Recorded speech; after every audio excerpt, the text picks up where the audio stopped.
Bom dia, vamos dar início agora à última parte do nosso programa da disciplina, aqui, desse assunto, né, da fisiologia neuromuscular, que é o sistema nervoso autônomo. Vamos falar, a gente já falou sobre o sistema nervoso somático, essencialmente, até agora, né, falamos sobre a interação entre o sistema nervoso central, o sistema nervoso voluntário ou somático, que é responsável pela contração, né, da musculatura esquelética, ou seja, pelo funcionamento da musculatura esquelética.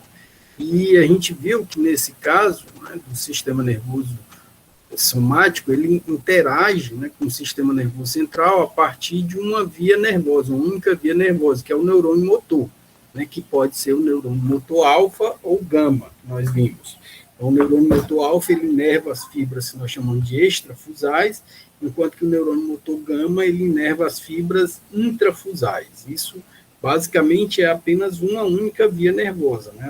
A mensagem sai do sistema nervoso central, vai pelo sistema nervoso periférico para inervar a musculatura esquelética. Então, tudo que a gente viu até o momento foi baseado nisso, né? Na aula passada nós comentamos sobre o controle motor do cérebro sobre a musculatura esquelética, né? Vimos os reflexos, né? Os reflexos neuromusculares, que podem ser ações involuntárias do sistema nervoso central com o sistema nervoso somático, mas a gente viu que nessa interação, né, a maior parte das ações do sistema nervoso central com o sistema nervoso periférico, elas são voluntárias, né? Há possibilidade de haver um controle involuntário, que são os reflexos, né? Mas, basicamente, a ação motora, o cérebro tem um controle muito importante sobre toda a musculatura esquelética.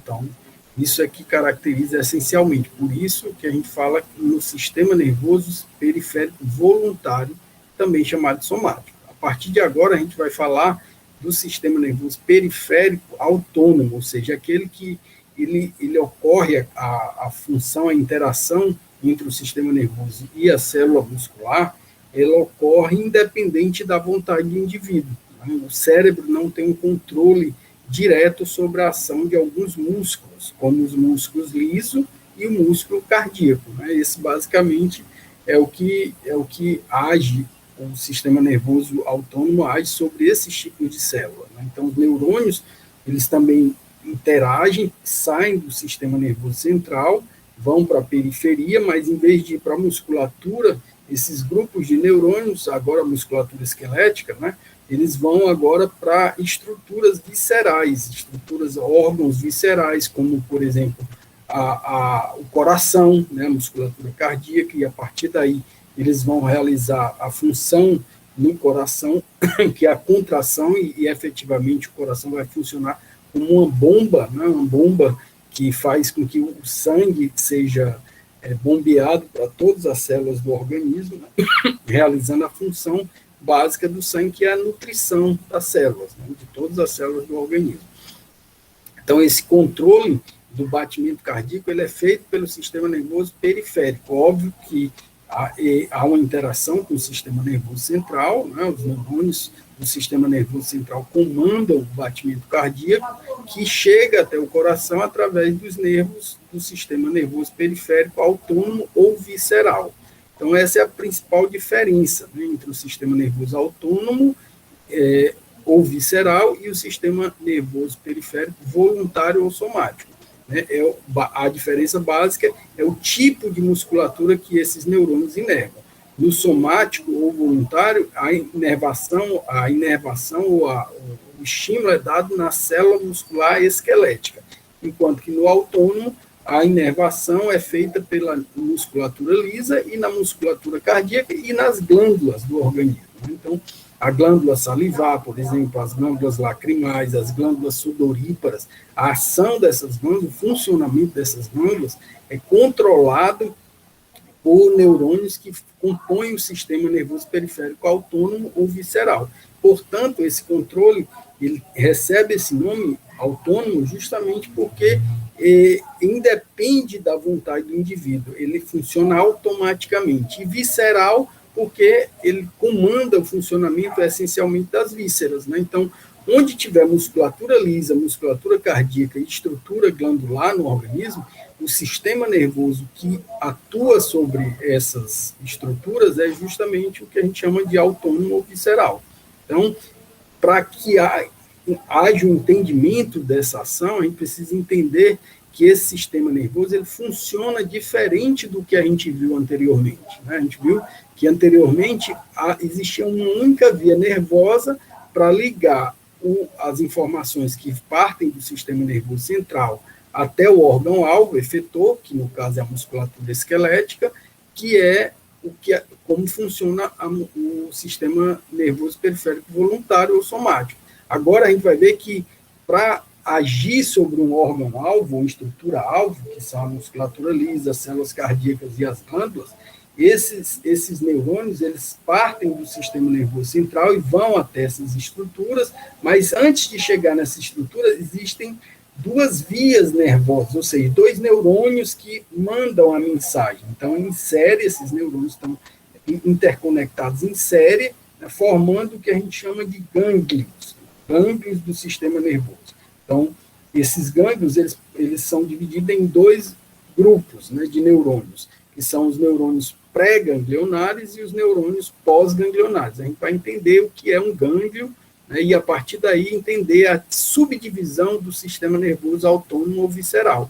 Ele se subdivide em três grandes sistemas, né? Então, a gente tem o sistema nervoso simpático, o parasimpático e o sistema nervoso entérico, certo? Então, dentro desse contexto, essa subdivisão ela é importante para caracterizar o sistema nervoso autônomo ou visceral. Da mesma forma que o sistema nervoso central se subdivide em várias estruturas, em várias regiões, né? E a partir dessas regiões existem especificações de funcionamento em cada região, né? E de interação. A gente viu que o sistema nervoso central ele atua controlando a musculatura esquelética por meio dos neurônios que compõem o sistema nervoso periférico voluntário ou somático. Então, a partir daí é que ocorre a passagem da informação do sistema nervoso central até a estrutura-alvo, que no caso do somático é a musculatura esquelética. No caso do visceral, né, do sistema nervoso periférico autônomo ou visceral, o órgão-alvo é a musculatura lisa, a musculatura cardíaca ou glândulas, né? Que as glândulas, essencialmente, elas são compostas por musculatura lisa. Então, efetivamente, a musculatura lisa e a cardíaca é que atuam diretamente como órgão-alvo, né? Células-alvo, se a gente for considerar, né? A gente coloca as glândulas aqui para diferenciar nas estruturas glandulares que tem esse controle. Exemplos eu dei, né, de glândulas. A glândula sudorípara, a glândula mamária, no caso das fêmeas, né, em lactação, tem uma inervação característica que é controlada pelo sistema nervoso autônomo ou visceral. Então, resumindo, onde tiver musculatura lisa e onde tiver musculatura cardíaca, o funcionamento dessas células da musculatura lisa e cardíaca são controlados por neurônios que compõem o sistema nervoso autônomo ou visceral, que, por sua vez, são dois neurônios básicos, que a gente vai aprender agora, né? Que é o neurônio que nós chamamos pré-ganglionar e o neurônio pós-ganglionar. Então, vamos entender isso comparativamente. Então, a gente viu que a comunicação entre o sistema nervoso central, aqui é um exemplo de uma porção do sistema nervoso central, que é a medula espinhal, né, a gente já falou disso. Então, a medula espinhal, ela interage com a fibra muscular esquelética por uma única via nervosa, que é o neurônio motor. Esse neurônio motor, ele pode se subdividir em dois tipos de neurônios motores básicos, né, que é o neurônio motor alfa e o gama, né. Aqui está mostrando um representando os dois neurônios, mas a gente tem que lembrar que esses neurônios são de dois tipos caracterizados, né, porque eles funcionam de forma diferente. Porque o neurônio motor alfa, ele inerva as fibras extrafusais. E a gente viu que na musculatura esquelética existem dois tipos diferentes de fibras. As extrafusais, que compõem a maior parte da musculatura, e as intrafusais, que compõem a musculatura esquelética, né, que está no interior, rodeada por as células extrafusais, né? Então, o neurônio motor que inerva as fibras intrafusais é o neurônio motor gama, e o neurônio motor que inerva as fibras intrafusais é o alfa. Isso foi o que a gente viu. Então, olha, se a gente comparar com o sistema nervoso periférico autônomo, né, que é o sistema nervoso somático, né, também chamado de voluntário, aqui é o sistema nervoso autônomo, também chamado de visceral, né, ele tem diferenças. Para que essa informação saia do sistema nervoso central e chegue até o órgão-alvo, né, que é o músculo liso, né, é o músculo cardíaco ou as glândulas, como eu acabei de exemplificar aqui para vocês, essa informação, esses potenciais de ação, esses impulsos nervosos, eles têm que passar por dois tipos de neurônios, como a gente está vendo nesse desenho esquemático aqui. Né? Então, daqui está saindo o neurônio, e fora do sistema nervoso central, à medida que esse neurônio está aqui dentro do sistema nervoso central, ele é um neurônio, se ele está levando informação, é um neurônio eferente. A gente viu que os neurônios aferentes, eles entram pelos ramos dorsais e mandam uma informação ao sistema nervoso central. Né? Só que aí essa informação que chega, ela é processada aqui, e a resposta a essa informação, ela vem por um neurônio que nós chamamos de eferente. Esse neurônio eferente aqui do sistema nervoso autônomo, ele faz sinapse numa estrutura que é chamada de gânglio. O que é um gânglio? Nada mais é do que um conjunto de neurônios que estão fora do sistema nervoso central. Então, aqui está o sistema nervoso central, e esses neurônios que estão fora do sistema nervoso central, eles se organizam em unidades que são chamadas gânglios, né? Os gânglios nervosos. Né? Vocês vão ver isso também na anatomia.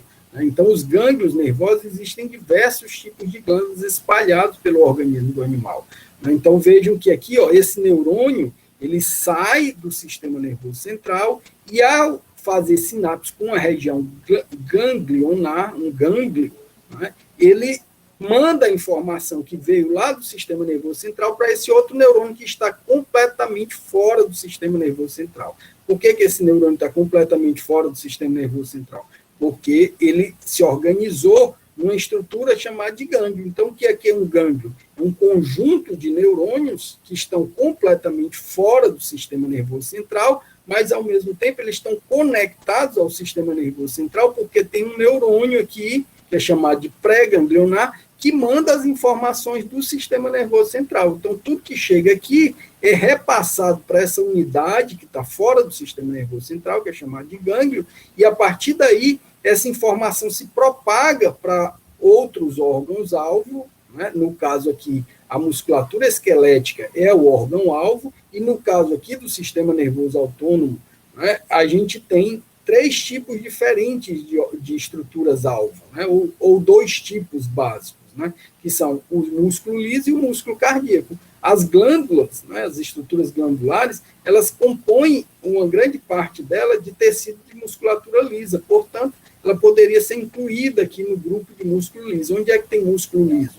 Músculo liso, a gente já viu, ele está espalhado por diversos tecidos do organismo, mas ele está composto principalmente nos órgãos viscerais, né? Ou seja, então onde é que tem uma musculatura lisa bem importante? A gente vai entender isso lá na Fisiologia 2, no trato gastrointestinal. Então, o trato gastrointestinal, ele desde o esôfago até o reto, que é a porção final, ele é formado por musculatura lisa que se organiza de uma forma diferenciada. E essa forma diferenciada da organização do sistema nervoso, desse músculo liso, faz com que o trato gastrointestinal tenha uma capacidade de motilidade.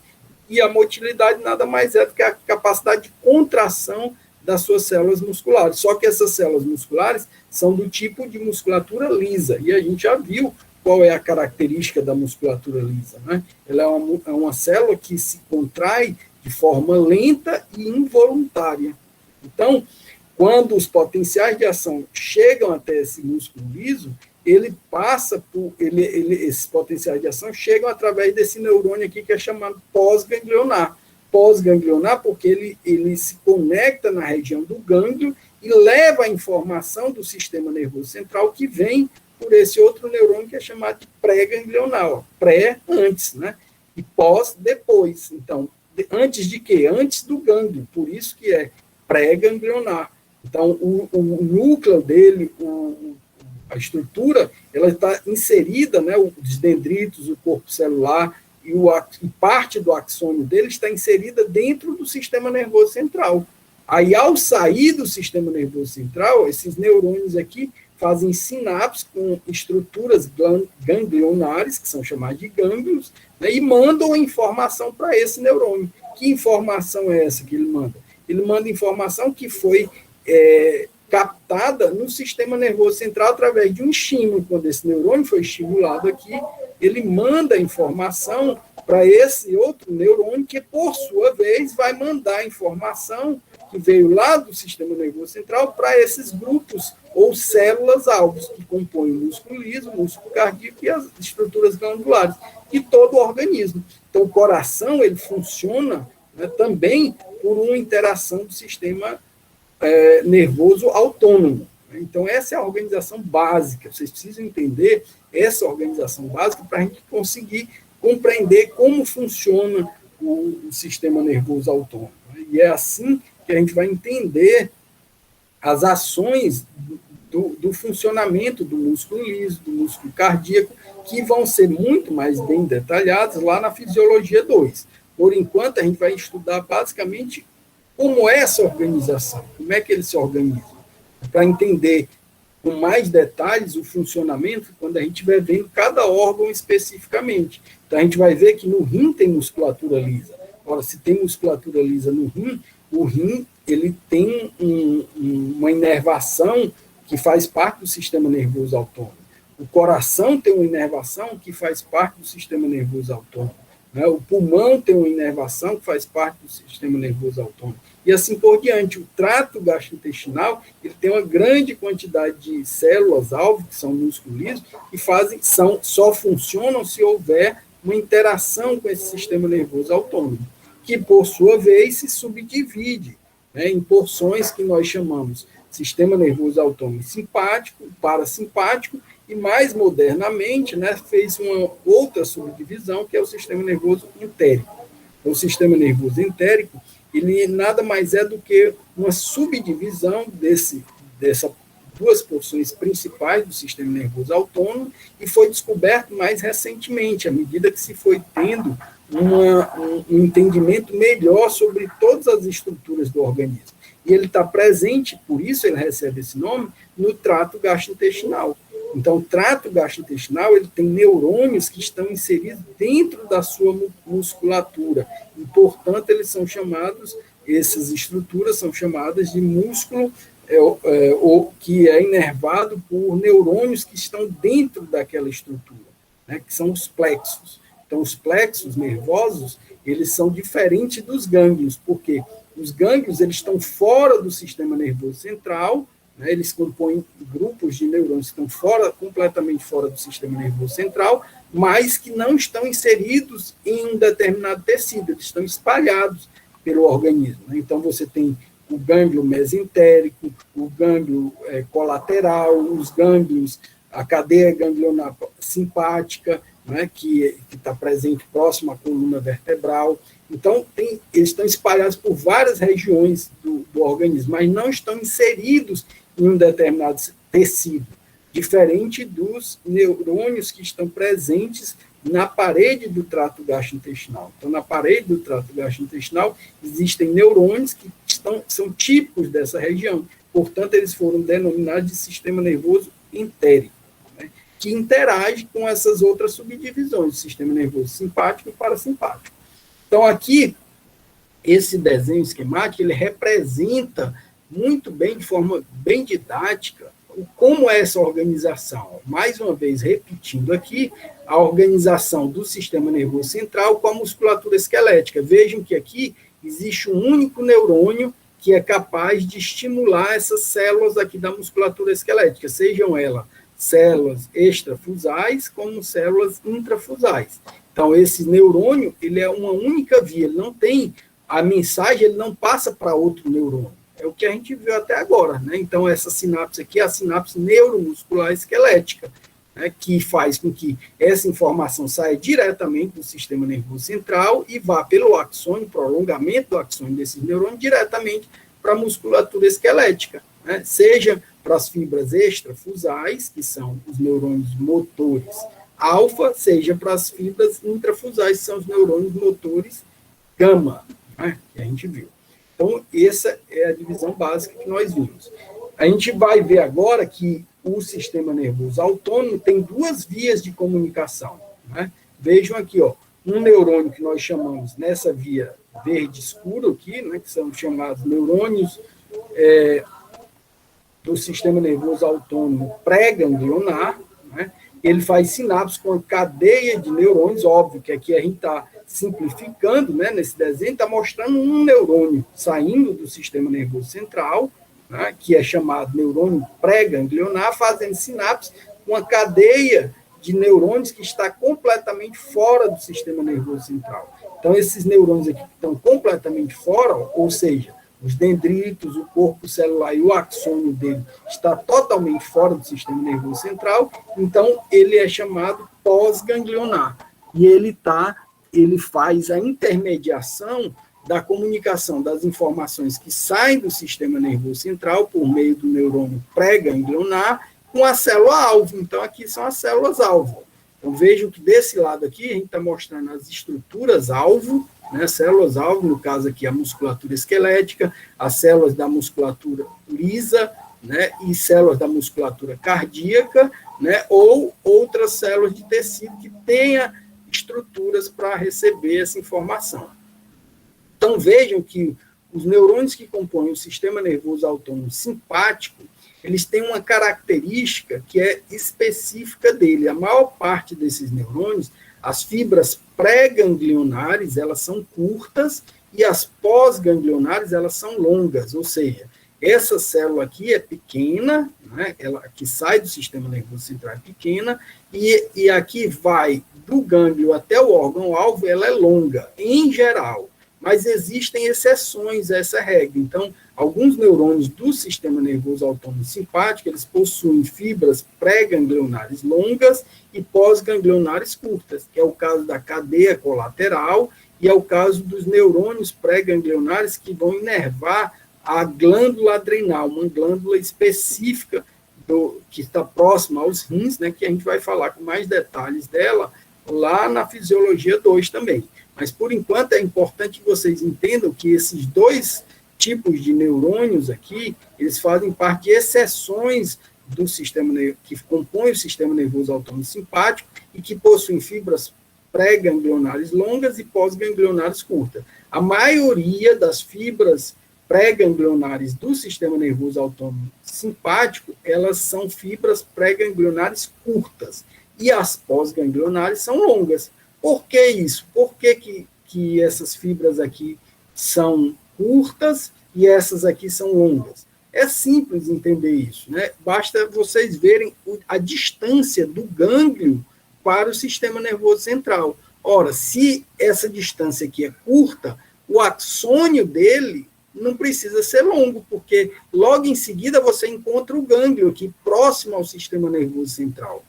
Então, isso faz com que a maior parte das fibras pré-ganglionares que compõem o sistema nervoso autônomo simpático, elas sejam curtas. Por quê? Porque os gânglios estão próximos ao sistema nervoso central. Então, o axônio dele não precisa ser longo. Ora, se ele está próximo do sistema nervoso central, ele vai estar longe dos órgãos-alvo, das estruturas-alvo, e, portanto, os neurônios pós-ganglionares são longos, né, para poder chegar a informação até a célula-alvo, que são essas células aqui, que estão mais distantes desse gânglio. Então, o axônio dele precisa se prolongar para se aproximar dessas estruturas, né?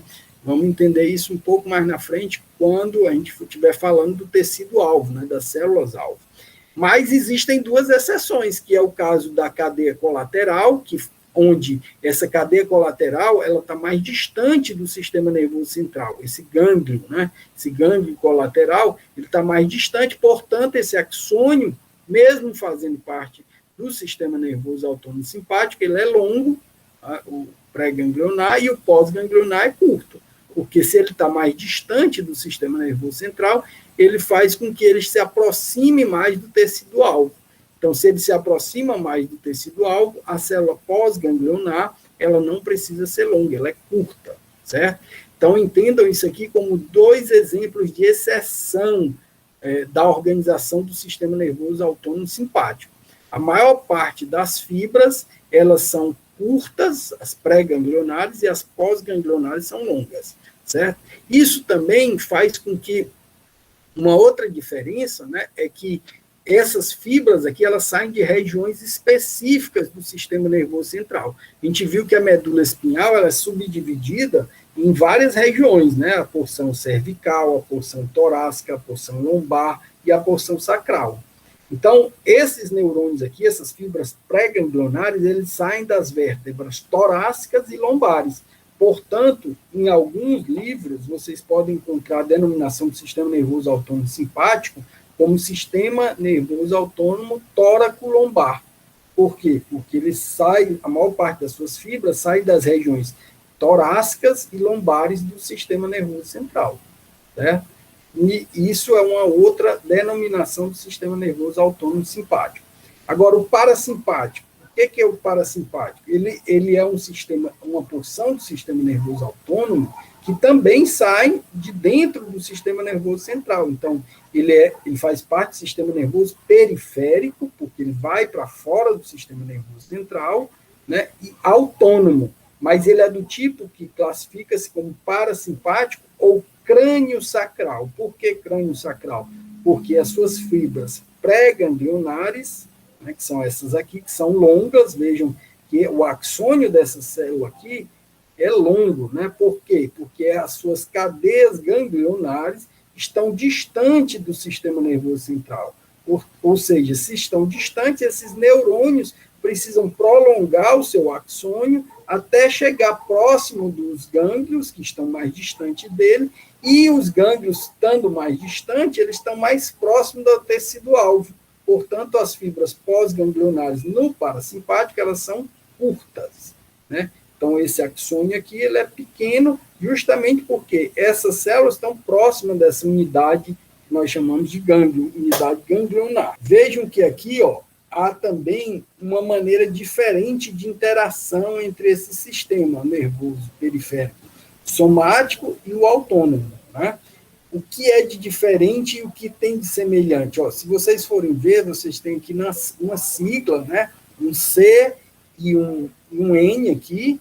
Isso aqui representa o receptor, né? Então, o receptor nada mais é do que uma proteína que está presente na membrana de células, que vai fazer com que esse receptor se encaixe em um determinado estímulo, né? Em determinado estímulo, que são os neurotransmissores. A gente viu que na sinapse neuromuscular esquelética, a gente tem um neurotransmissor principal, que está presente aqui nessa musculatura esquelética, é a acetilcolina, né? Então, os receptores, eles podem ser classificados, e isso vocês vão ter um detalhamento muito maior disso aqui, e uma aplicação desse conhecimento muito maior quando vocês estiverem estudando a farmacologia. O que a farmacologia vai fazer? Ela vai entender como as drogas, né, e as medicações são aplicadas nos animais, elas agem, né, modulando ou regulando o funcionamento do organismo. Então, algumas drogas foram desenvolvidas especialmente para regular essa comunicação, né, quando ela é defeituosa. Óbvio que se o indivíduo não tem nenhum problema, ele não precisa tomar nenhuma medicação. Se tudo está ocorrendo adequadamente no organismo, né, fisiologicamente, que é isso que a fisiologia estuda, né, o funcionamento normal do organismo, não é necessário nenhuma droga. Mas quando o organismo tem dificuldade de manter o funcionamento normal, que é o processo fisiológico, ele precisa haver uma intervenção. E as drogas nada mais fazem do que simular as ações que ocorrem naturalmente durante as ações do sistema nervoso, né? Então, por exemplo, drogas que atuam na sinapse neuromuscular, elas têm atuação sobre esses receptores, objetivando regular o funcionamento desse organismo, né? Ou dessa célula, quando ela está inadequadamente funcionando. Então, o que a gente tem? Para que uma substância funcione sobre uma determinada célula, ela precisa ter um receptor, a célula precisa ter um receptor. E esse receptor ele precisa ter uma afinidade química com a droga ou com a substância que vai se ligar a ele, porque é assim que funciona o organismo, né? Então, esse receptor aqui, ele é N, porque ele é do tipo nicotínico. A gente vai já falar o que faz o receptor nicotínico e o que faz o receptor muscarínico, que é o Mzinho que vocês vão ver aqui, ó. Nesse tipo de célula aqui, a gente tem um receptor muscarínico. Esse M quer dizer muscarínico. Esse N quer dizer nicotínico. Então, o funcionamento dessa substância, ao se ligar ao receptor nicotínico, ele determina uma determinada função biológica, né? Determina uma determinada... Ficou meio esquisito, né? Mas ele comanda que essa célula aqui funcione de forma natural, regulando o funcionamento dessa célula. Então, o receptor nicotínico, ele tem uma afinidade por uma substância chamada de acetilcolina. Portanto, essa sinapse aqui, a gente chama de sinapse colinérgica. Esse C aqui quer dizer colinérgico, porque o neurotransmissor que atua sobre essa sinapse é uma substância chamada acetilcolina, por isso que essa sinapse foi chamada de sinapse colinérgica. E ela atua num receptor que é chamado de nicotínico. Como essa sinapse aqui, ó, também é colinérgica, porque a substância que está agindo sobre essa célula aqui é diferente, essa célula aqui é diferente dessa, né? Essa aqui é a múscula esquelética, essa aqui é a musculatura lisa, mas com um receptor do tipo muscarínico. Ou seja, a mesma acetilcolina, ela pode se ligar a dois tipos de receptores diferentes, os nicotínicos e os muscarínicos. E, consequentemente, os efeitos biológicos que ela vai promover nessas células são diferenciados, porque o efeito biológico tem relação com o tipo de receptor que comanda essa ligação. Tá? Vejam que também existem outros tipos de sinapses que nós chamamos de sinapses adrenérgicas, né? Então, essa sinapse adrenérgica aqui, que é o azino, ela está relacionada com outros tipos de receptores, que podem ser os receptores alfa ou beta. Os receptores alfa ou beta são diferentes dos receptores nicotínicos e, portanto, se ligam a substâncias diferenciadas. Nesse caso aqui, essa sinapse é chamada sinapse adrenérgica porque ela tem uma relação, a substância que é secretada aqui é uma substância que é chamada de adrenalina ou noradrenalina, né? Também conhecida como epinefrina ou norepinefrina.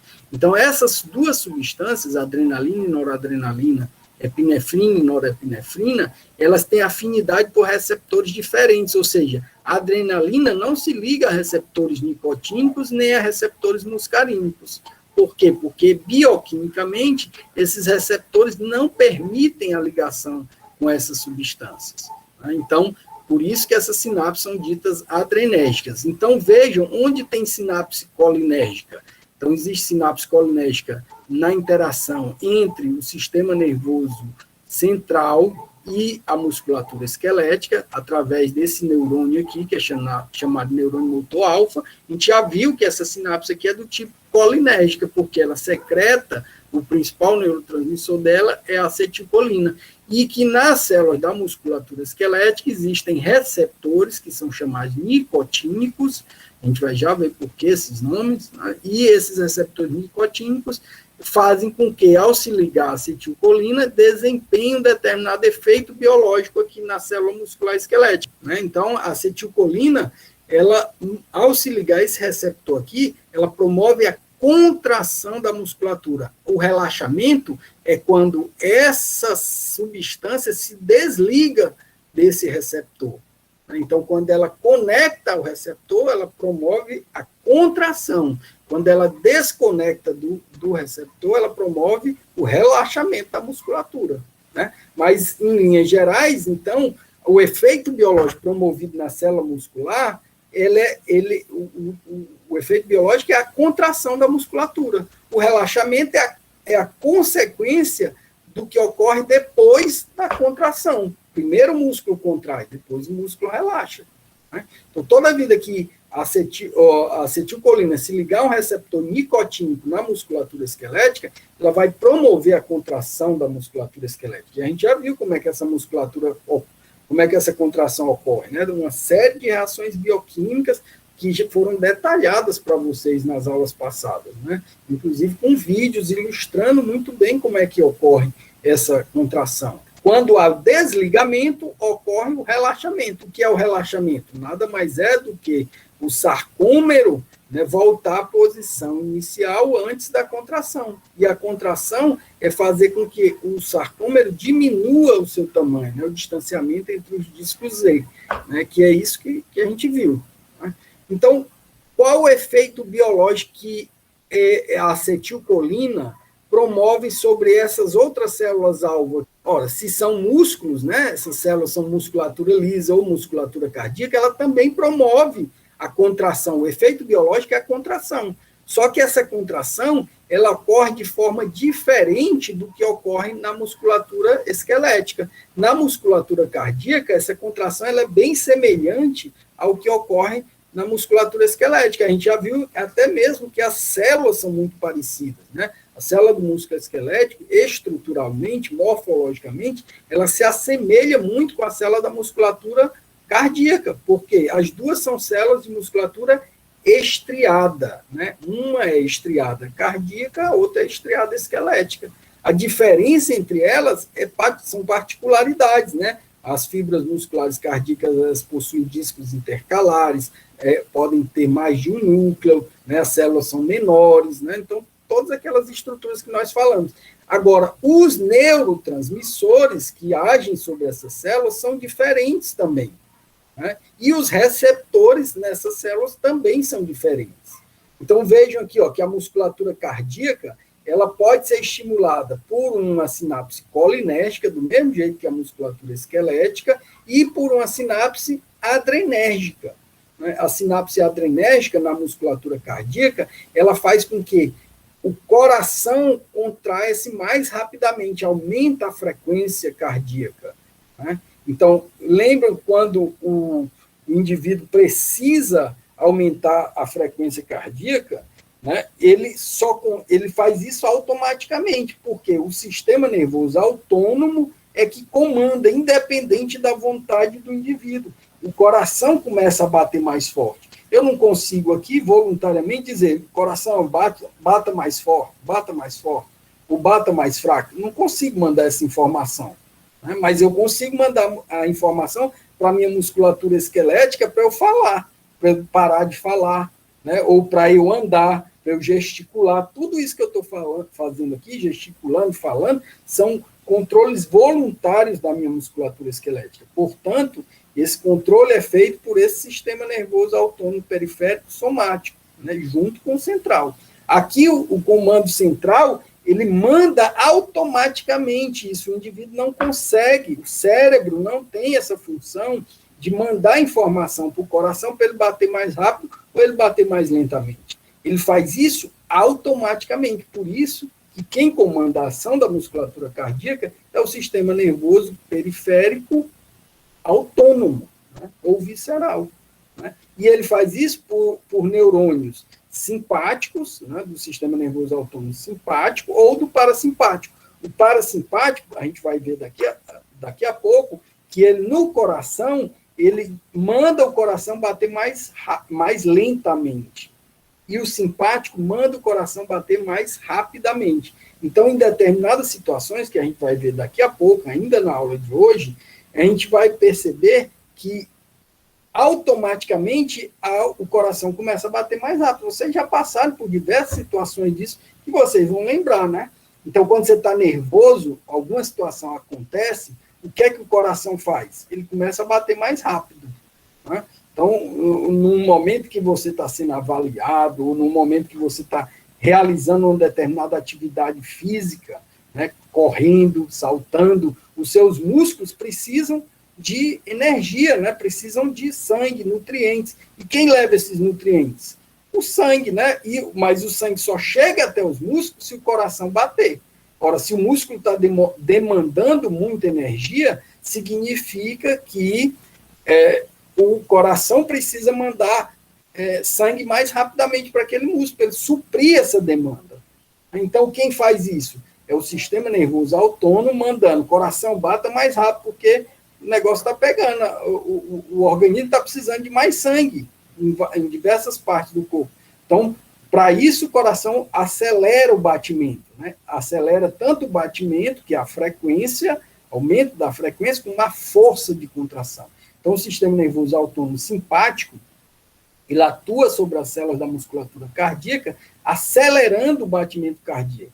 A mesma coisa ele faz no pulmão, né? Então, ele aumenta a capacidade pulmonar de receber, de oxigenar o sangue, porque se o organismo está demandando nutrientes, o oxigênio é um nutriente fundamental para o funcionamento da célula. Então, ao mesmo tempo que ele acelera o batimento cardíaco, ele acelera a frequência respiratória. Então, o indivíduo, quando está praticando exercício, ele respira com a frequência diferenciada, justamente para que automaticamente, por isso o sistema nervoso autônomo, ele possa mandar oxigênio com maior intensidade para os tecidos que estão tendo um aumento de demanda metabólica, seja de nutrientes, seja de oxigênio. E também realizar a retirada dessas substâncias do organismo mais rapidamente, né? O CO2 que é produzido como um catabólico também precisa ser retirado do organismo. Então, a frequência cardíaca e a frequência respiratória, elas trabalham juntos, comandadas pelo sistema nervoso autônomo. A gente vai entender isso muito mais detalhadamente, com muito mais detalhes, quando estiver vendo na fisiologia 2 o funcionamento do coração, o funcionamento do pulmão. A gente aqui precisa entender que quem comanda isso é o sistema nervoso autônomo, né? As nuances sobre esse tipo de comportamento a gente vai ver lá na fisiologia 2, né? De forma mais detalhada. Mas eu disse, então, que no coração e no pulmão, o sistema nervoso autônomo simpático, ele tem a função de acelerar a atividade dessas células, né? E no sistema nervoso, e o sistema nervoso parasimpático, que é que ele faz nesses dois tecidos que eu acabei de falar, o coração e o pulmão, ele faz justamente o contrário, ele é antagônico ao sistema nervoso autônomo simpático, ou seja, se o simpático estimula, aumenta a frequência cardíaca e aumenta a frequência respiratória, o parasimpático, se ele é antagônico, significa que ele vai fazer o contrário, ele vai diminuir a frequência cardíaca e diminuir a frequência respiratória, né?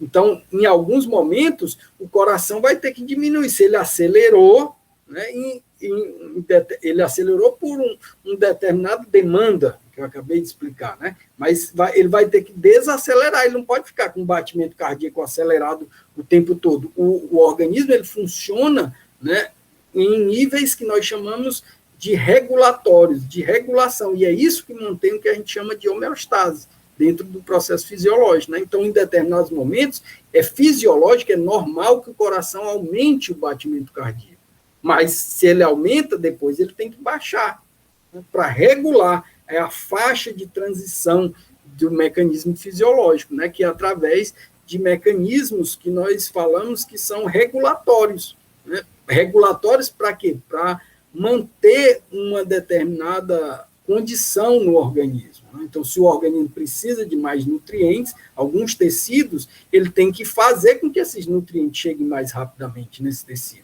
Quem faz isso? O coração, né? Então, o coração bombeia sangue mais rapidamente quando os tecidos, o organismo aumenta a sua demanda metabólica. Depois, ele regula, diminuindo o batimento cardíaco.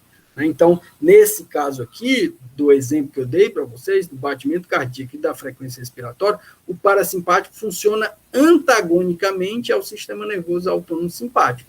Então, esses dois sistemas, eles são complementares, né? Então, quando um ativa um determinado sistema, o outro desativa. Eles, em geral, têm funções antagônicas. Mas é sempre assim? O simpático sempre estimula e o parasimpático sempre inibe? Não. Existem células no organismo em que há o efeito inverso. O parasimpático é que estimula, enquanto que o simpático inibe. Um exemplo de onde isso acontece no trato gastrointestinal. A gente vai ver que o trato gastrointestinal ele funciona contrariamente ao que acontece no coração e no pulmão. Ou seja, eu falei que no coração e no pulmão, o simpático atua aumentando a atividade metabólica dessas células. Né? No caso do coração, aumenta a frequência cardíaca, fazendo com que o coração consiga bombear sangue mais rapidamente. E o parasimpático diminui. Mas no trato gastrointestinal é o inverso. O parasimpático estimula a musculatura do trato gastrointestinal a se contrair. Portanto, durante o processo da digestão, o parasimpático atua estimulando o processo da digestão. E a gente vai ver isso com mais detalhe lá na Fisiologia 2, onde vocês vão ver que o parasimpático ele aumenta a contratilidade da musculatura do trato gastrointestinal, desde o esôfago até o reto, quando é o processo da defecação. É o parasimpático que estimula isso, né? Enquanto que o simpático inibe essa ação. Então, vejam que nem sempre no organismo essas funções são idênticas, do mesmo sistema. Né? O mesmo sistema ele pode desempenhar funções diferentes. Isso é que é o bonito da coisa. Né? Ele não é um sistema estático, ele só faz essa função. Não, ele desempenha, ele tem a capacidade, a plasticidade de desempenhar diversas funções. E isso dá alternativas para o funcionamento do organismo. Óbvio, deixa essa compreensão um pouco mais confusa, né? Porque não é tudo igual, não é mais ao mesmo tempo, e aí está a beleza da situação, né? Porque uma vez que ele tem capacidade de desempenhar, uma célula tem capacidade de desempenhar diversas funções, ela potencializa o funcionamento dela, né? Então, se a célula só desempenhasse uma determinada função, ela limitaria o funcionamento do organismo. Então, quando você tem células que têm multifunções, né, células multifuncionais, elas acabam potencializando o funcionamento do organismo, dando alternativas para o funcionamento do organismo. Aí é que está a beleza do estudo, né, da situação.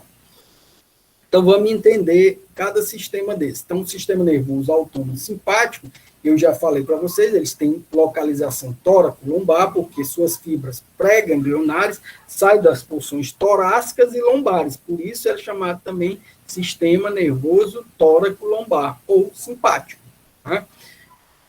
Aí, as suas células originam na medula espinhal, torácica e lombar, os axônios pré-ganglionares são curtos e os pós-ganglionares são longos, acabei de falar isso, né? E eles têm exceções, né, que são na cadeia ganglionar, o gânglio colateral e a medula adrenal, que são essas regiões aqui, onde você tem fibras pré-ganglionares longas e pós-ganglionares curtas. Né? Exceções a essa regra aqui, que em geral os axônios do sistema nervoso autônomo parasimpático, eles têm fibras pré-ganglionares curtas e pós-ganglionares longas, certo? Eu já falei dos neurotransmissores. O parasimpático, a localização é crânio-sacral. Então, vejam que no parasimpático, você tem origem em nervos cranianos. Essa região cranial do sistema nervoso central, a gente já falou dela, né? Onde estão presentes os nervos cranianos. Então, os nervos cranianos, eles têm 12 pares de nervos cranianos. Esses nervos cranianos vão para as regiões, justamente, principalmente da face do indivíduo, né, para agir em diversas funções. Na face, você tem musculatura esquelética, não tem? Então, o comando das expressões faciais, eles vêm por nervos cranianos. Ora, se a musculatura esquelética está funcionando para comandar as expressões faciais, quem está comandando isso não é o sistema nervoso autônomo, é sim o sistema nervoso somático, né, que faz a contração da musculatura esquelética. Então, se eu realizo determinada expressão facial aqui, eu faço isso voluntariamente, por um comando voluntário, onde neurônios vão agir sobre a musculatura, fazendo com que ela expresse, né, determinadas ações. Se ela é musculatura esquelética, esse controle é realizado pelo sistema nervoso periférico somático. Agora, não é composto na face simplesmente por neurônios do sistema nervoso somático. A gente também tem neurônios que fazem parte do sistema nervoso autônomo. Esses neurônios vão inervar quem? A musculatura lisa, que está presente aqui. Então, por exemplo, os nervos cranianos, eles vão ter ação sobre o olho, o globo ocular, sobre o ouvido, sobre a retina, né, que está lá dentro do olho, a gente vai falar disso. No ouvido tem células, neurônios, que recebem informações aferentes do som, por exemplo. Essas informações aferentes são enviadas para o sistema nervoso central e a resposta a essa informação aferente vem por nervos cranianos do sistema nervoso autônomo, simpático e parasimpático, que vão atuar sobre as estruturas do ouvido, né, ou sobre a estrutura do olho, né, quando, por exemplo, a gente faz o reflexo pupilar. Eu dei o exemplo para vocês na aula passada. O reflexo pupilar, ele é um reflexo do sistema nervoso autônomo, porque a pupila, para contrair ou relaxar, ela é rodeada por uma musculatura lisa. Ora, se é músculo liso, quem comanda a contração e o relaxamento desse músculo liso é o sistema nervoso autônomo, né, simpático e parasimpático. Então, isso aí a gente vai ver nas próximas aulas, como é que esse comando é feito. Então, provavelmente na aula de sábado, né, do sistema visual.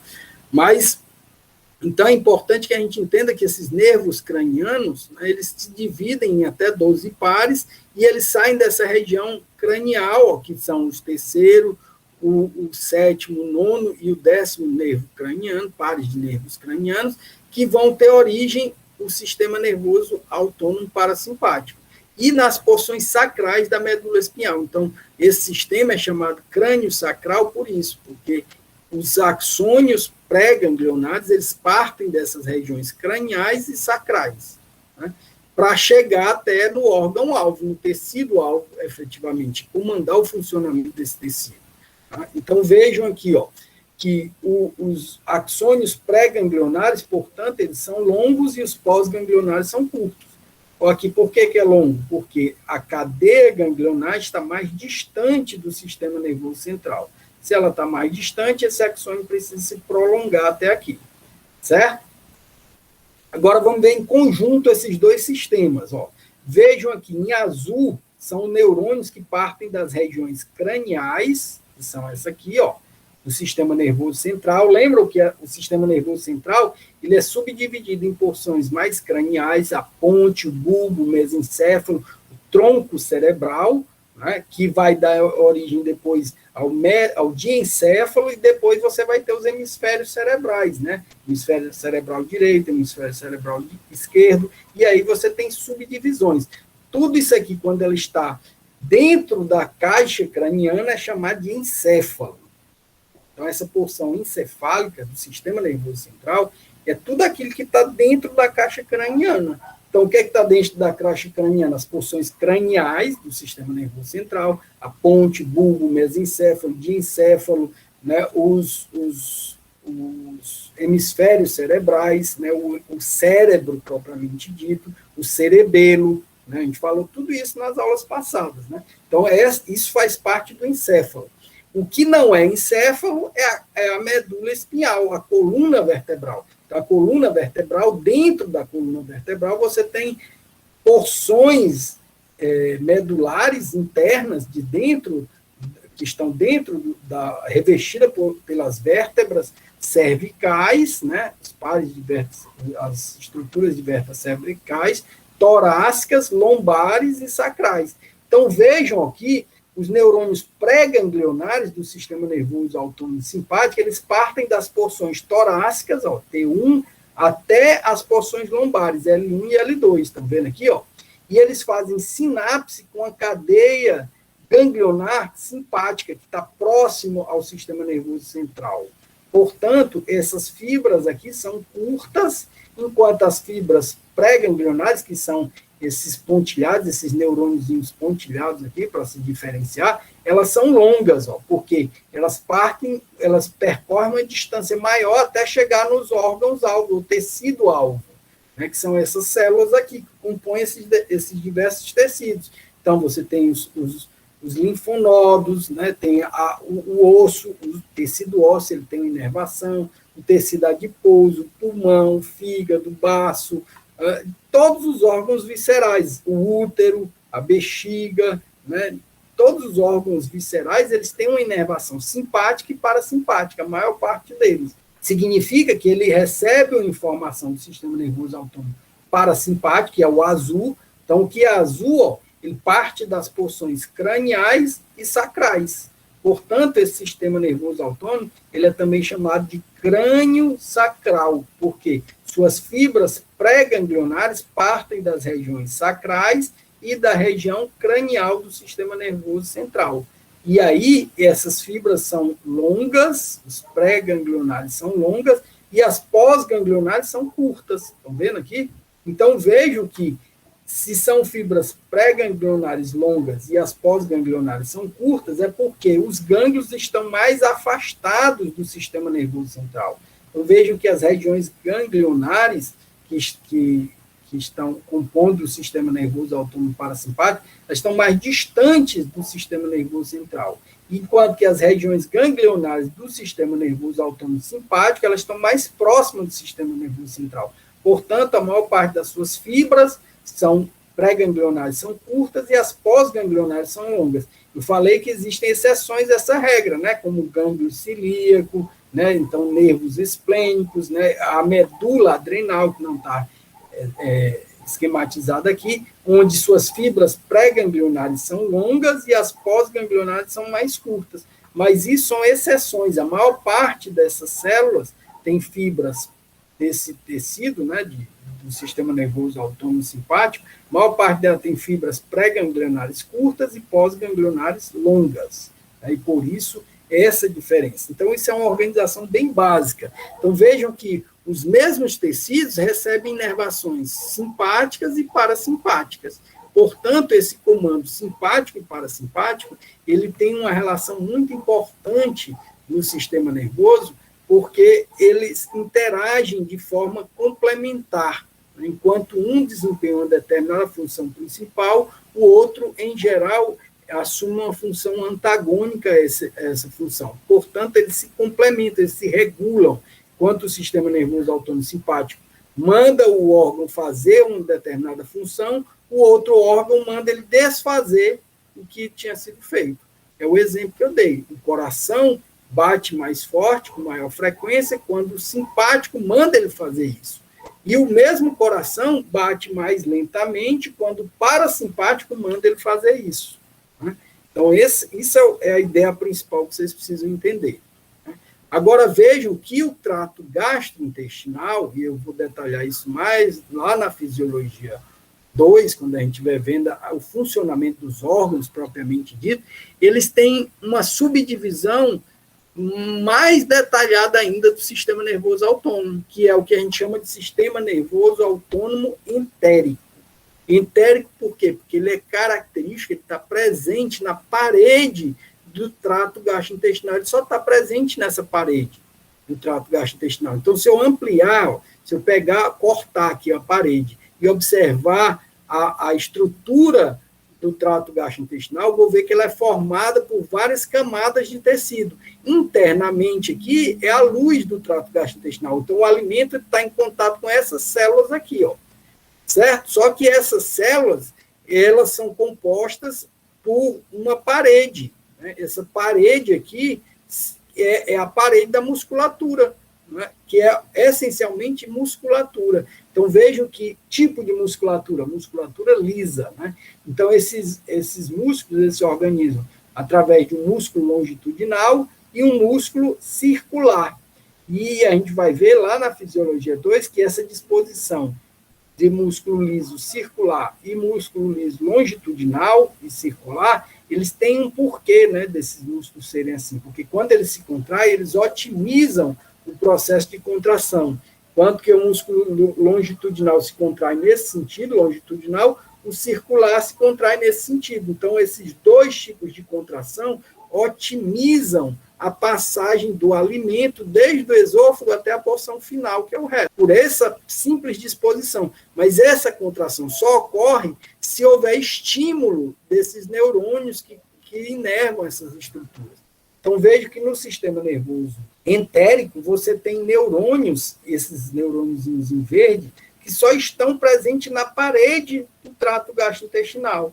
Ou seja, esses neurônios, eles são típicos do trato gastrointestinal. Portanto, esse sistema recebeu o nome de sistema nervoso entérico, que são constituídos por esses neurônios em verde.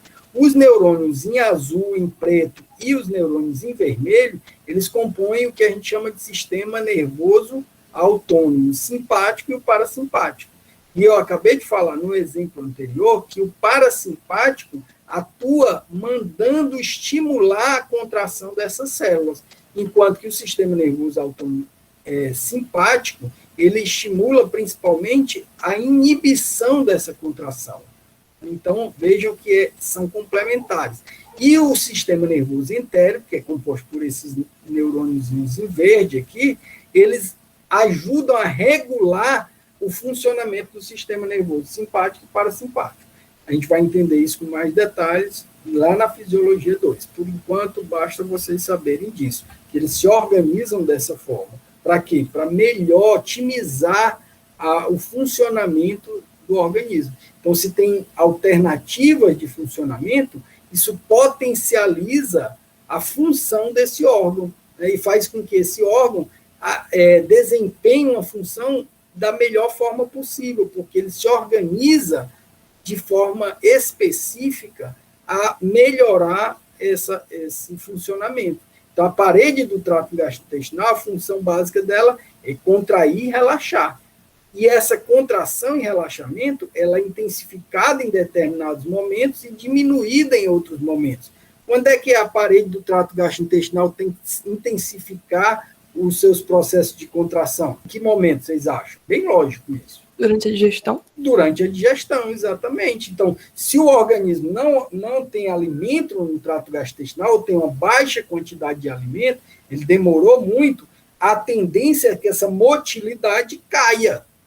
Né? A motilidade caia. No momento em que o alimento chega no trato gastrointestinal, a motilidade aumenta. Então, isso é óbvio, né? Agora, essa capacidade de aumentar e diminuir a contratilidade, a motilidade, ela varia entre os locais, né, onde está ocorrendo a digestão. Vejam que o tubo gastrointestinal, ele tem zonas especializadas em promover esse processo. Né? Então, essa zona aqui inicial, a função básica é simplesmente levar o alimento até a porção seguinte do trato gastrointestinal, que é o estômago. Então, para o alimento chegar aqui, essa contração tem que ser intensa, essa motilidade, para fazer com que o alimento chegue mais rápido da boca até o estômago. Quando chega no estômago, essa motilidade aqui, ela tem uma característica. Ela, inicialmente, quando o alimento vai chegando aqui no estômago, tem um relaxamento da musculatura, que é justamente para que ela receba o alimento. Né? Porque se o estômago tivesse contraído, isso dificultaria a armazenagem do alimento. Uma das funções do estômago é justamente armazenar o alimento, para começar a processar o alimento, né, com mais intensidade. Então, essa função inicial do estômago é de relaxar a musculatura, que é um relaxamento, nós chamamos de relaxamento receptivo. Ele vai receber a estrutura. Então, veja que nesse momento, essa musculatura precisa estar relaxada. À medida que esse estômago vai se enchendo de alimento, ele agora vai começar a aumentar a motilidade, né? E vai ter também uma ligação com o sistema nervoso central, uma ligação aferente, que é dada por esses neurônios em preto aqui, que vai justamente informar o sistema nervoso central que o indivíduo deve parar de se alimentar. Então, quem manda a informação são esses neurônios aqui que estão inseridos na parede. Ó. À medida que o estômago dilata, né, esses neurônios são ativados. Aí, qual a função dele? É dizer, olha, pare de ingerir alimento, porque o estômago já está cheio. Então, esse é a informação que o órgão visceral, o estômago, está mandando para o sistema nervoso central. Aí, tudo bem, o sistema nervoso central vai entender e vai ser ativado o centro da saciedade, que é numa outra porção do sistema nervoso, que é o hipotálamo, né? O hipotálamo diz, não, entendeu a mensagem que chegou lá. Então, a mensagem chegou lá é que o estômago está cheio, pare de ingerir alimento. Aí o indivíduo tem mais fome, não sente mais fome. Isso é automático, fisiológico, né? É assim que funciona. E aí, agora, o sistema nervoso autônomo, parasimpático, vai aumentar a motilidade dessa região do estômago para que o alimento saia do estômago, vá para o intestino delgado, duodeno, jejum, ilho, depois ele chegue no intestino grosso, nas suas porções do seco e do cólon, né? E, finalmente, esse alimento que foi totalmente digerido, aquilo que não foi quebrado nem absorvido, vai sair pelo processo da defecação. Então, basicamente, de uma maneira bem resumida, é isso que faz o sistema nervoso entérico atuando junto com o sistema nervoso autônomo simpático e parasimpático. Então, o simpático, vejam que o azul predomina sobre o sistema nervoso, né? O parasimpático ele tem menor interferência nesse funcionamento. Então, nesse sentido, o parasimpático ele ativa o funcionamento do tubo gastrointestinal. Não só do tubo gastrointestinal, as glândulas salivares, que são anexas ao trato gastrointestinal, funcionam da mesma forma, a gente vai já ver. Então, em determinado momento, quando o indivíduo está mastigando o alimento, a secreção salivar está sendo jogada dentro da boca, né, justamente para que esse indivíduo, a saliva faça a função dela no processo da digestão. Então, ela precisa entrar em contato com o alimento. E ela entra em contato quando os neurônios do sistema nervoso autônomo parasimpático começam a estimular essa glândula. Né? Em contrário, o parasimpático inibe o funcionamento da glândula salivar. Vejam diversos exemplos relacionados a isso. Agora, para a gente entender esse funcionamento, eu expliquei de uma forma bem genérica, agora vamos especificar um pouco mais como ocorre esse funcionamento, para que a parede do trato gastrointestinal funcione, o coração funcione, o pulmão funcione, o rim funcione, a bexiga, o útero, os ovários funcionam, eles precisam ser estimulados. E quem estimula essas células que compõem esses tecidos? Justamente os neurônios do sistema nervoso autônomo, simpático ou parasimpático, que transmitem essas informações através de neurotransmissores. Entre os principais neurotransmissores, a gente já falou um aqui nas aulas anteriores, que é a acetilcolina. Então, falei e repeti agora no início dessa aula que a acetilcolina, para ela agir sobre células de tecido muscular liso ou de tecido muscular cardíaco, ela precisa ter receptores para essas células. E também ela age sobre as células da musculatura esquelética. A gente já falou sobre a acetilcolina. Né? Agora vamos entender a acetilcolina sobre a ação dos músculos liso e do músculo cardíaco. Então, essa acetilcolina, ela atua sobre receptores. Para ela atuar, precisa ter um receptor. O que é um receptor? Nada mais é do que uma proteína presente na membrana da célula. Vocês viram lá que a gente viu no início da nossa disciplina, que a membrana celular ela é rica em proteínas, que podem ser integrais ou proteínas periféricas, né? E essas proteínas periféricas, elas estão relacionadas aos receptores que captam informação, né, que são jogados na membrana. Então, uma vez que esse receptor se liga à estrutura acetilcolina, ele desempenha essa ligação substância-receptor, que vai ser muito falada lá, quando vocês estiverem vendo com a professora Dora e com o professor Eric, a fisiologia endócrina, né, que funciona efetivamente, os hormônios funcionam por ação de ligação hormônio-receptor. Né? E o receptor nada mais é do que uma proteína na membrana da célula. Então, quando a acetilcolina se liga a um receptor na membrana da célula, ela desempenha nessa célula um efeito biológico. Então, vejam que a acetilcolina ela consegue se ligar a dois tipos de receptores diferenciados no sistema nervoso autônomo, que são os receptores nicotínicos e os receptores muscarínicos. Então, por que chama receptor nicotínico? Porque esses receptores também, quando eles foram descobertos na célula, viu-se que ele também tem ele tem uma afinidade pela substância que é a nicotina.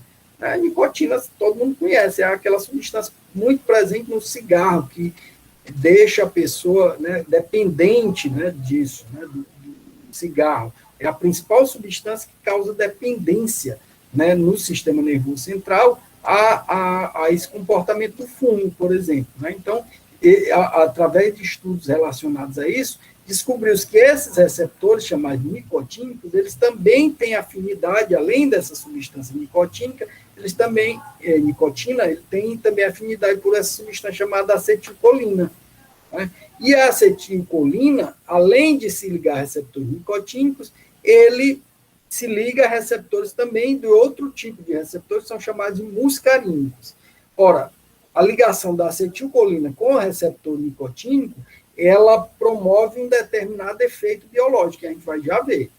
Enquanto que a mesma substância se ligando a um receptor diferente, uma outra proteína, que foi chamada de muscarina, né, porque se liga também a uma substância chamada de muscarina, ela promove um outro efeito biológico, que é antagônico ao efeito quando ela se liga aos receptores nicotínicos. Então, vamos ver onde estão presentes os receptores nicotínicos. Olha, os receptores nicotínicos estão presentes nas células pré- e pós-ganglionares do sistema nervoso autônomo parasimpático. E também está presente na célula muscular somática, ou seja, na musculatura esquelética. No músculo esquelético tem receptores nicotínicos. Eu acabei de falar para vocês deles aqui. Bem aqui, ó. Esses receptores nicotínicos, eles estão presentes na musculatura esquelética, na célula muscular esquelética, e em diversas outras células aqui, ó. Nicotínicos aqui, ó. Tá vendo? Nicotínicos aqui, ó. Tá? E os muscarínicos, ó, estão presentes aqui, ó. Certo? Onde tem mais nicotínicos? Aqui, ó. Então, nas fibras pré- e pós-ganglionares, você tem receptores nicotínicos, tanto no sistema nervoso autônomo simpático quanto no parasimpático. Ó. Todas as fibras pré-ganglionares do sistema nervoso autônomo simpático, elas se ligam a receptores nicotínicos, a acetilcolina se liga a receptores nicotínicos na sinapse entre a célula pré-sináptica e a célula pró-sináptica. Agora, quando chega nas células da musculatura do sistema nervoso autônomo parasimpático, a musculatura lisa, esses receptores mudam. Ó, eles, em vez de serem nicotínicos, eles são do tipo muscarínicos. Né? Então, onde é que tem receptores muscarínicos? Aqui, ó, nas fibras, na ligação entre as fibras pós-ganglionares do sistema nervoso autônomo parasimpático e suas células-alvo. Né? Então, esses receptores muscarínicos aqui, eles estão presentes, por exemplo, na célula muscular cardíaca, podem estar presentes na célula da musculatura lisa do trato gastrointestinal, né? Mandando determinados efeitos biológicos, que é o que a gente vai ver agora. Né? Então, quais são os efeitos biológicos presentes nessas estruturas? Né? Vamos ver agora. Ó. Então, o efeito biológico do receptor nicotínico, ao se ligar à acetilcolina, é um efeito que é muito conhecido aqui por a gente. Eu espero que vocês já tenham absorvido esse conhecimento, né? Que é o processo de despolarização da membrana celular, ou seja, um processo de estimulação. Então, vejam que aqui, ó, quando a acetilcolina se liga a um receptor do tipo nicotínico, ele promove a abertura, o efeito biológico que ele promove dessa ligação acetilcolina, receptor nicotínico, é abrir um canal de sódio na célula. Ora, se o canal de sódio se abre, o que é que acontece com o sódio? Por difusão, ele entra na célula. Né? Então, aqui você tem a membrana da célula, o meio extracelular e o meio intracelular. Então, quando a acetilcolina se liga a esse receptor aqui, né, que é chamado do tipo nicotínico, ele promove a abertura do canal de sódio. Quando ele abre canal de sódio, isso faz com que a membrana se despolarize, né, porque no repouso, como é que é para estar a membrana? Negativa dentro e positivo fora. resgatando as primeiras aulas que nós vimos, né? Isso acontece quando a membrana está em repouso da célula, porque existem 3 efeitos que determinam isso: a bomba de sódio e potássio, a permeabilidade diferencial do potássio à membrana e os ânions presos às células. Então, essas estruturas, elas são negativas dentro na membrana e positivo fora. Isso quando a acetilcolina não se liga. Quando a acetilcolina se liga aqui, há uma inversão dessa polaridade elétrica. Então, o que, é que a acetilcolina faz? Abre um canal de sódio. Ora, quando o sódio entra na célula, ele é uma carga positiva, não é? Então, o que estava negativo aqui passa a ficar positivo. E aqui está perdendo uma carga positiva. Então, o que era positivo aqui passa a ficar negativo. Então, momentaneamente, você causa uma despolarização da membrana celular. Então, qual o efeito biológico da acetilcolina sobre os receptores nicotínicos? É justamente promover essa despolarização da membrana, abrindo canais de cálcio, canais de sódio na membrana, né, para que o sódio entre na célula. Por que o sódio entra na célula? Porque ele está mais concentrado fora da célula do que dentro da célula. Então, por um processo chamado de difusão facilitada, né, o sódio entra na célula. Quando ele entra, ele causa uma despolarização. Aquilo que era negativo passa a ficar positivo, aquilo que era positivo passa a ficar negativo. Né? E justamente isso que está aqui. Isso é um potencial de excitação, né, que pode ser na célula pós-sináptica ou na célula pré-sináptica. Né? Então, a membrana da célula, quando ela se despolariza, isso é um potencial de excitação, que é promovido através da ligação dos receptores nicotínicos com a acetilcolina. E aí os receptores muscarínicos, eu falei que é justamente o contrário, né?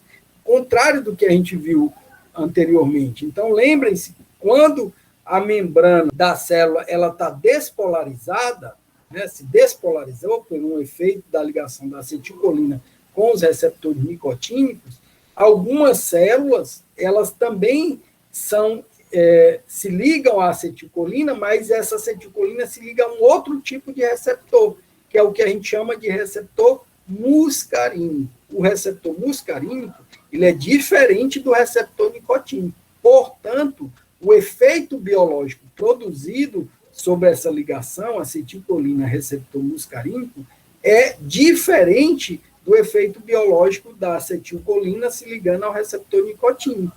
Então, vejam que aqui a ligação ela é totalmente diferenciada, ela se liga a essa parte da molécula. Ó. Enquanto que aqui, ó, a mesma molécula, essa parte aqui é que se liga ao receptor. Nessa outra aqui, ó, essa parte da molécula que se liga ao receptor. Então, essa ligação substância receptor muscarínico faz com que haja um diferente efeito biológico. Se lá no slide anterior o efeito biológico era promover a entrada de sódio na célula, aqui é o contrário. A acetilcolina, quando ela se liga ao receptor muscarínico, ela promove a saída de potássio da célula. Ora, o potássio é uma carga positiva, não é? Se ele é uma carga positiva, quando ele começa a sair de dentro da célula, aqui vai voltando a ficar negativo. Né? Vai ficando negativo. E aqui ele é uma carga positiva e está chegando carga positiva aqui. Então, aqui vai ficar positivo. Então, quando a acetilcolina se liga ao receptor muscarínico, ela promove o que a gente chama de hiperpolarização da membrana celular. O que é a hiperpolarização? Hiper muito, né? Polarização é aquela condição, negativo dentro, positivo fora. Então, se está saindo potássio de dentro da membrana, essa membrana vai ficar muito mais negativa do que ela era durante o repouso. Né? Então, no repouso, ela tinha menos 60 milivolts. Aqui, ó, com a hiperpolarização, ou seja, a ligação da acetilcolina a um receptor muscarínico, essa célula fica mais negativa ainda. Por que ela fica mais negativa? Porque o potássio começa a sair de dentro dela. Ora, o potássio é uma carga positiva. Ao sair carga positiva, aqui fica mais negativo. E ao chegar a carga positiva aqui fora, aqui fica mais positivo. Então, a membrana fica muito mais negativa dentro, por isso, hiperpolarização, do que quando ela era durante o repouso. É bem simples de entender isso, né? Esses efeitos, eles são antagônicos realizados pela mesma substância, ou seja, a mesma substância, acetilcolina, ela promove um efeito diferente sobre a célula, dependendo do tipo de receptor que ela se ligar. Então, se a acetilcolina se ligar a um receptor nicotínico, o efeito biológico vai ser a entrada de sódio na célula, né? A despolarização dessa célula. E se a mesma substância, acetilcolina, se ligar a um receptor nessa mesma célula, que é do tipo muscarínico, ele vai promover uma hiperpolarização, porque ele vai abrir um canal de potássio. Ora, o potássio está mais concentrado dentro da célula do que fora da célula. Então, por difusão, o potássio sai da célula. E isso é o que a gente chama de ligação da mesma substância com diferentes receptores, promovendo efeitos biológicos diferenciados. Então, vejam a beleza do funcionamento. Uma única substância pode exercer sobre a mesma célula efeitos totalmente diferentes. E quando essas substâncias vão exercer esse efeito? Quando o organismo necessitar desse efeito. Então, se a célula precisa ser hiperpolarizada, a acetilcolina se liga a receptores muscarínicos. Se a célula precisa ser despolarizada, a acetilcolina se liga a receptores nicotínicos. Então, vejam como é bonito isso, né? A mesma substância promovendo efeitos diferentes, dependendo do tipo de receptor que ela se liga. E isso causa no organismo, pessoal, uma capacidade muito grande de funcionar, dar opções diferenciadas de funcionamento com poucas substâncias, né? É como se você tivesse um time pequeno, mas que realiza diversas funções. Óbvio que existem muitos outros neurotransmissores, né, que estão associados a esse mesmo raciocínio. Mas, se você for ver, há uma capacidade do organismo de duplicar, triplicar, quadruplicar o seu funcionamento, uma vez que uma mesma substância pode agir em uma mesma célula sob diferentes pontos de vista, dependendo da necessidade. Então, vejam como é bonito. Agora vamos falar de diferentes receptores. Então, a gente falou dos receptores nicotínicos e muscarínicos que fazem parte da sinapse colinérgica. Agora vamos falar dos receptores adrenérgicos. Esses receptores adrenérgicos, eles são bem diferentes dos receptores colinérgicos. Os colinérgicos, eles se ligam à substância como a acetilcolina, por isso ele recebeu esse nome, né? Enquanto que os adrenérgicos, eles se ligam a duas outras substâncias que são muito conhecidas, todo mundo já ouviu falar dessas substâncias, que são a acetilcolina, a adrenalina e a noradrenalina. Essas substâncias, elas também vocês podem ver a mesma substância com nomes diferentes, que é epinefrina e norepinefrina. Então, essa substância, a adrenalina, é a mesma coisa de epinefrina.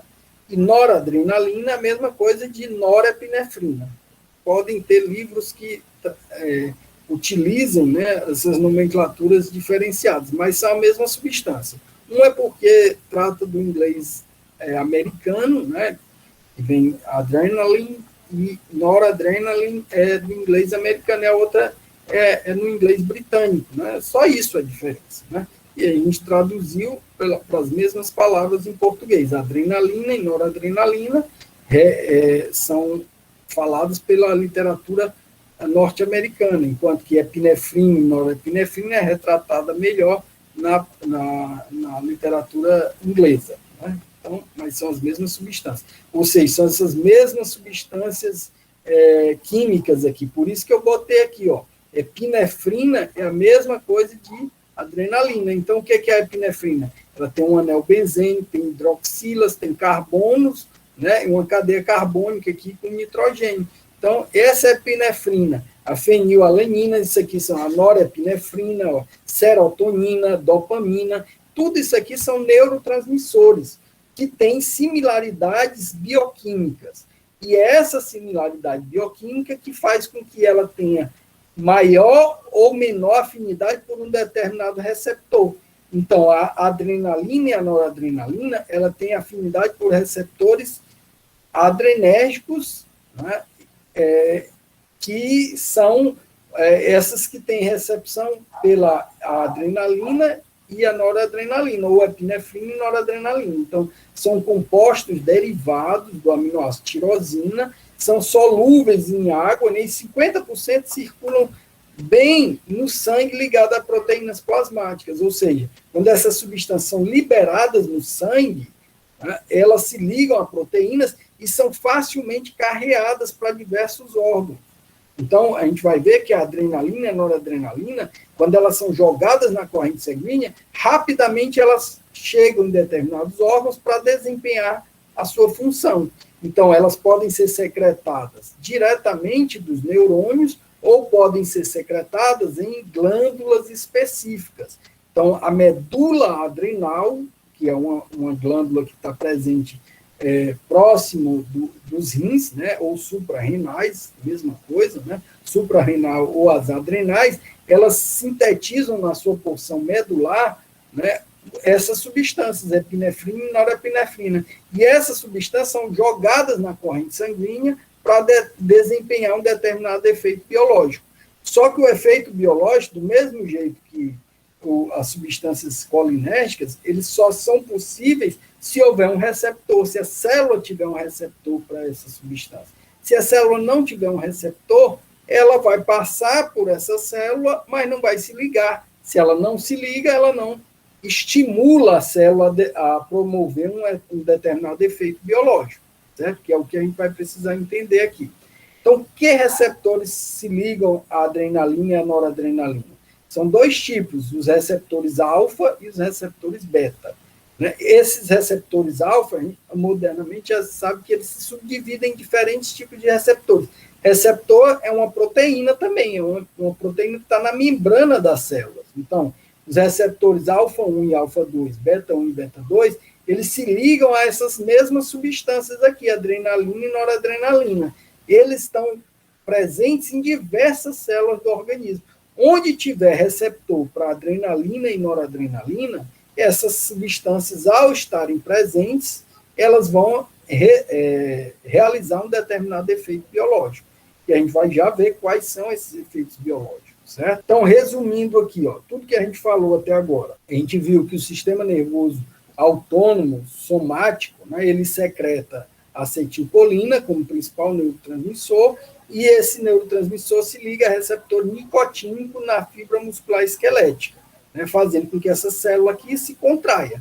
Quando essa substância se desliga, a célula relaxa, promove o relaxamento, né, fazendo com que depois essas substâncias são quebradas, são recicladas aqui, né, e se houver necessidade novamente, ela é secretada novamente para realizar uma nova contração, e assim sucessivamente. Aqui na divisão parasimpática, a gente viu que as fibras pré-ganglionares são longas e as pós-ganglionares são curtas. E a gente viu que essas fibras pré-ganglionares, elas têm receptores do tipo muscarínicos, né? Aqui, ó, as fibras pós-ganglionares secretam a mesma substância, acetilcolina, e essa acetilcolina se liga a receptor muscarínico. Quando ela se liga a um receptor muscarínico, ela promove nessa célula aqui uma hiperpolarização. Quando essa mesma substância se liga a um receptor nicotínico, ela promove uma despolarização. Acabamos de ver isso, né? Agora, nessas mesmas células aqui, ó, elas também têm receptores, ao mesmo tempo que ela tem receptores muscarínicos, elas também têm receptores adrenérgicos, né, ou noradrenérgicos, beta 1, beta 2 aqui e alfa 1. Ó. Então, nesse caso aqui, ó, quando essa substância aqui, que é a adrenalina e a noradrenalina, ou epinefrina e norepinefrina, se ligam a esses receptores aqui, beta 2, ó, ele promove uma inibição dessa célula.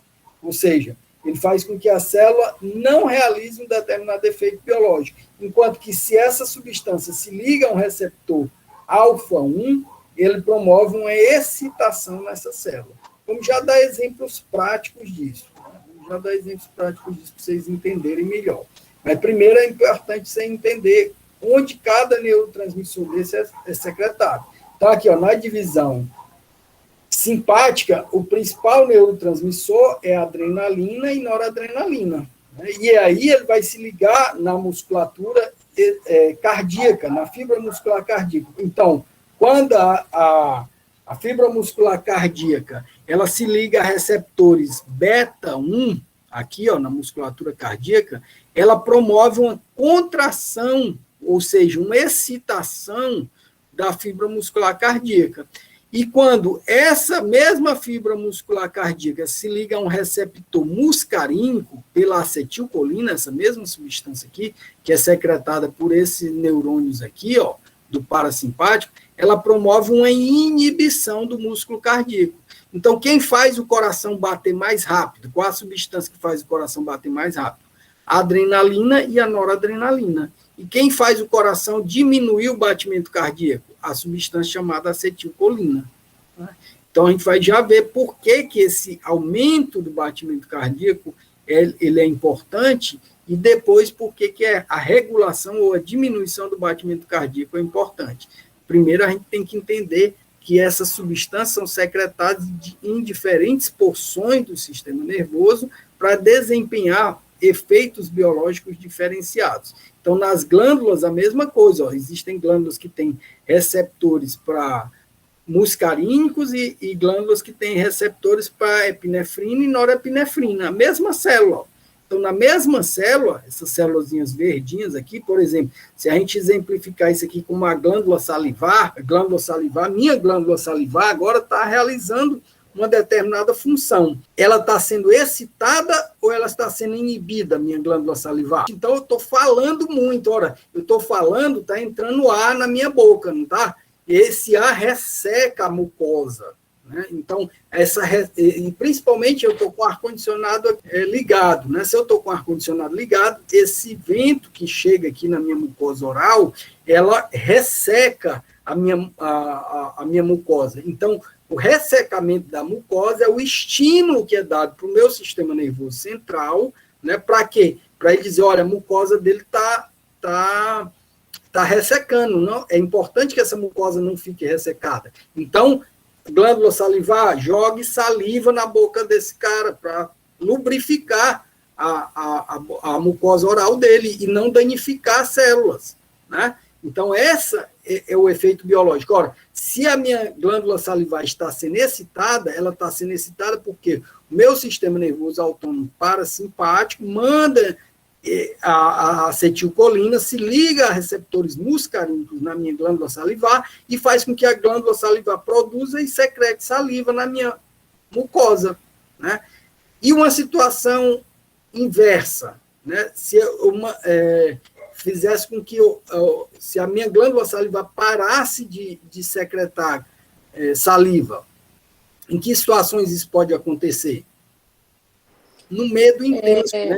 Num sistema que a gente chama de reação de luta ou fuga, ou seja, se o indivíduo tem um medo intenso, né, a acetilcolina ela para de estimular a glândula salivar e quem vai estimular ou quem vai inibir a glândula salivar a não produzir mais saliva e, consequentemente, diminuir a secreção, são essas substâncias, acetilcolina, adrenalina e noradrenalina. Elas se ligam à mesma célula da glândula salivar, mas agora o efeito que ela vai dizer para essa célula fazer é diminuir a produção de saliva, certo? Então, a boca ressecada é justamente quando você tem uma ação do sistema nervoso autônomo simpático, fazendo com que haja inibição da glândula. Então, vejam que a mesma célula ela pode ser inibida ou estimulada. Nesse caso aqui, ela está sendo inibida por uma substância como a acetilcolina,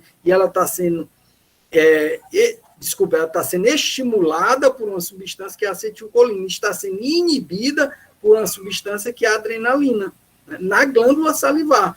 No coração vai ser o contrário, eu dei o exemplo aqui do coração. Né? No coração, há uma excitação quando ela se liga à acetilcolina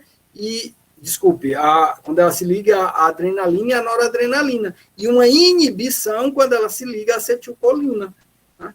Então, por que isso acontece? Porque aqui, ó, quando ela excitar a célula cardíaca, o coração vai bater mais rápido. Quando ela inibir a frequência cardíaca, a substância que está mandando fazer isso é a acetilcolina. está se ligando nas mesmas células, né? Uma substância está mandando a célula inibir o seu funcionamento, ou seja, diminuir a frequência cardíaca, e outra célula está a mesma célula está sendo mandada ela estimular. Isso faz em diferentes fases do contexto, né? Que é o que a gente vai explicar agora. Essa figura é exatamente a mesma coisa da anterior, só que traduzida, né? Então não vou perder mais tempo com ela. Então, a mesma figura que eu mandei anteriormente, né, que eu falei da divisão simpática e parasimpática em diversos órgãos, né, pâncreas, rins, intestino, coração. Vamos pegar o exemplo do coração e do pulmão aqui. Esses dois exemplos são muito importantes para a gente caracterizar o funcionamento antagônico do sistema nervoso autônomo simpático e parasimpático, que é o que a gente vai ver agora, nesses minutos finais. Nos 10 minutos finais, dá para a gente explicar bem isso. Então, se vocês entenderam o funcionamento do que faz o sistema nervoso autônomo simpático e do que faz o parasimpático, vai ficar fácil entender essa parte agora, né? Então, esses dois sistemas, eu falei para vocês que eles regulam o funcionamento do organismo, né, por meio de funções antagônicas, ou seja, enquanto um sistema ele ativa, o outro desativa. Então, essa reação aqui que a gente fala, muito comum e que todo mundo já passou por essa situação, né, é o que a gente chama de sistema de luta ou fuga. O que é esse sistema de luta ou fuga? Nada mais é do que uma reação do nosso organismo, o organismo animal, no qual nós estamos incluídos, né, e os animais da mesma forma, de proteção à sobrevivência. Né? Então, o sistema, por isso que ele foi batizado de sistema de luta ou fuga. O animal precisa lutar para sobreviver ou fugir para sobreviver. Nas duas situações, ele vai precisar que o organismo dê as mesmas condições para quem está querendo se alimentar, no caso aqui o leão, né? O leão é um indivíduo heterótrofo. O que é um indivíduo heterótrofo? É aquele que não produz o seu próprio alimento, né? Ele precisa se virar para comer, né? Olha quem é o contrário de heterótrofo. Essa árvorezinha aqui, né? É um ser autótrofo. Né? O ser autótrofo é aquele ser que sintetiza os seus próprios nutrientes. Né? Então, ele não precisa... Você já viram alguma planta caçando? Não, né? Ela pode até... Algumas plantas carnívoras, né? Podem pegar nutrientes, né? Através de uma alimentação, mas, em geral, ela produz o próprio alimento dela por um processo chamado de fotossíntese. Né? Então, os vegetais são indivíduos autótrofos. Os animais são indivíduos heterótrofos. Eles precisam ir atrás do seu alimento. Né? Então, existem os heterótrofos carnívoros, os heterótrofos herbívoros, no caso da zebra, né? E existem os heterótrofos onívoros, com os hábitos alimentares semelhantes aos desses dois intermediários. Né? Esses dois. Então, esse indivíduo aqui alimenta-se essencialmente desse tipo de alimento, de proteína, né, de origem animal. O leão, o carnívoro, ele não sobrevive se alimentando de vegetais, né? Ele se alimenta essencialmente de proteína, por isso ele precisa caçar. Enquanto que esse aqui, ele se alimenta de vegetais, né? São herbívoros, né? Então ele se alimenta de seres autótrofos, né? Mas eles são fontes alimentares dos indivíduos heterótrofos carnívoros. E eles também são heterótrofos, porque eles não sintetizam o seu próprio alimento, eles precisam se alimentar do vegetal. Né?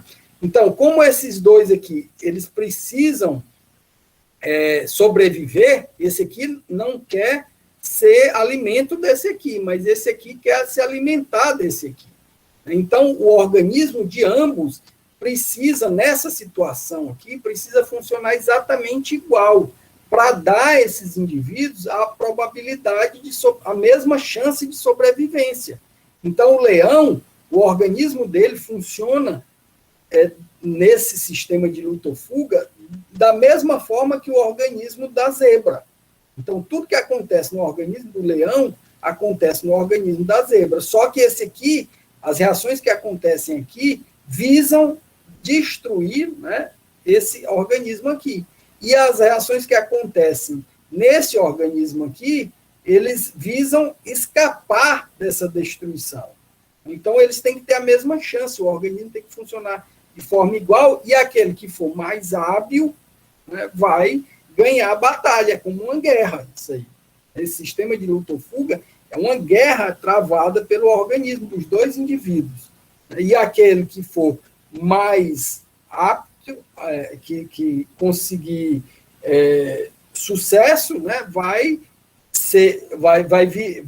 ter como alimento esse aqui, ou esse aqui vai sobreviver a essa tentativa de morte que foi provocada por esse indivíduo. Né? Então, esse sistema de luta ou fuga ocorre nos dois organismos. E o que é isso? É nada mais do que uma reação do sistema nervoso simpático e parasimpático para controlar os efeitos biológicos nos órgãos desses indivíduos. Então, o que é que acontece nesse sistema de luta ou fuga? Ele é ativado por ações receptoras. O que são ações receptoras? São ações em que o organismo do leão ele visualiza a presa. Né? Então, ele vê a presa, ou ele sente o cheiro da presa, né? Ele sente o paladar da presa, né? por estruturas gustativas, né? Que estão presentes na cavidade oral. Né? Claro que esse efeito é mais tardio, né? Mas o primeiro efeito biológico que estimula esse sistema de luta ou fuga, no caso do leão, é justamente esse estímulo visual. Ele visualizou a presa e agora o organismo dele vai reagir para que ele tente capturar essa presa da forma mais efetiva possível. E a presa, da mesma forma, ao ver o leão ou ao sentir o cheiro do leão, ela também ativa o seu organismo para que ela possa escapar ou lutar contra o seu agressor. É por isso que a gente chama sistema de luta ou fuga. Né? A zebra vai tentar ver o leão e vai lutar contra ele, né, dando coice quando ele chega perto, ou vai correr, né, quando ele chega perto, fugindo. Né? Então, isso é o sistema de luta ou fuga. Da mesma forma que o leão, ao ver, ele vai ter que ter forças nos seus membros para pular em cima da zebra, né, sua musculatura esquelética vai demandar, ele vai ter que correr atrás da zebra, vai ter que fazer uma série de ações, né, que vão necessitar de nutrientes, né, principalmente na musculatura esquelética. Então, o que é que acontece nesse sistema de luta ou fuga? Nada mais é do que um conjunto de reações que vai fazer, no final, com que aumente a frequência cardíaca. Então, o leão vai ter que aumentar sua frequência cardíaca para que o sangue chegue mais rápido na musculatura e ele consiga correr atrás da zebra, e a zebra também vai ter que aumentar a sua frequência cardíaca assim que ela sentir o leão, né, ou sentir o cheiro do leão, para que ela possa efetivamente correr também, fugir do seu predador, lutar contra ele. Né? Então, as duas reações acontecem ao mesmo tempo nesses organismos. Quando houver o estímulo, os dois organismos vão agir da mesma forma. Né? Então, o leão vai aumentar a frequência cardíaca, consequentemente, aumentar a pressão arterial, porque o que é a pressão arterial? Nada mais é do que um aumento da frequência e da força de contração.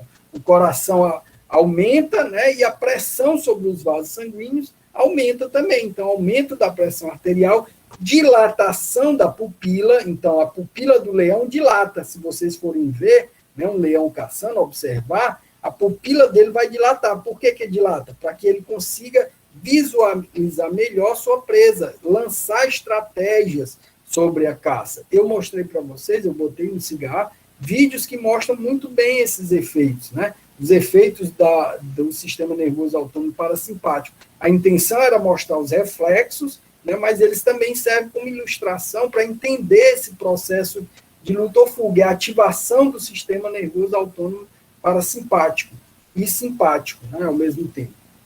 Então, o sistema nervoso autônomo simpático, ele age aumentando a frequência cardíaca, age aumentando a pressão arterial, age aumentando a dilatação da pupila, dilatando a pupila tanto da zebra quanto do leão. A função de dilatar a pupila é que a zebra consiga ver melhor rotas de fuga, consiga ver melhor o seu predador, e a função, a dilatação da pupila no leão é que ele consiga enxergar a melhor estratégia para caçar essa zebra, para onde ela vai fugir, para onde ele deve correr, né? Para ele também ver melhor qual é a presa melhor para ele atacar. Né? Tudo isso é uma estratégia autônoma, automática, que o sistema nervoso já faz automaticamente para possibilitar esses dois indivíduos sobreviverem, porque o leão não vai sobreviver se ele não conseguir alimento. E a zebra não vai sobreviver se ela for pega pelo leão.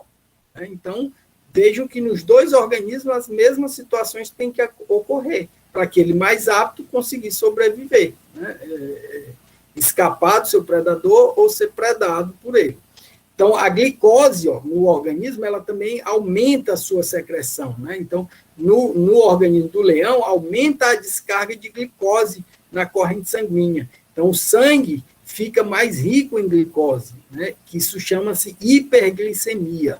Então, tanto o leão quanto a zebra tem um aumento da glicose sanguínea nessa reação de luta ou fuga. Tudo isso aqui é mediado por esse sistema aqui, sistema nervoso autônomo simpático. Então, o efeito simpático, ele promove um efeito generalizado sobre diversos pontos do organismo do leão e da zebra.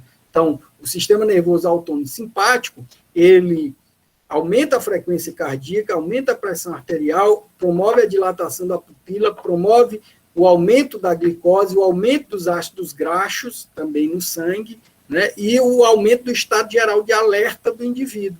Então, o indivíduo ele fica mais ligado, né? Se a zebra sente o leão, né, ele atua sobre esse sistema aqui, fazendo com que ele consiga ficar mais atento. Eu falei para vocês que esse estado geral de alerta, ele compõe o sistema nervoso que está lá no centro, né, sistema nervoso central, que tem relação com aquelas subdivisões que nós falamos do sistema nervoso central, né? O sistema nervoso central, cerebral, né, onde você tem o controle motor, né, o piramidal e o extrapiramidal. Né? Então, o estado geral de alerta é parte do sistema piramidal. Então, veja quando essas substâncias caem no sistema nervoso central, eles também atuam sobre porções do sistema nervoso central, como o sistema extrapiramidal, aumentando o estado geral de alerta, tanto do leão quanto da zebra.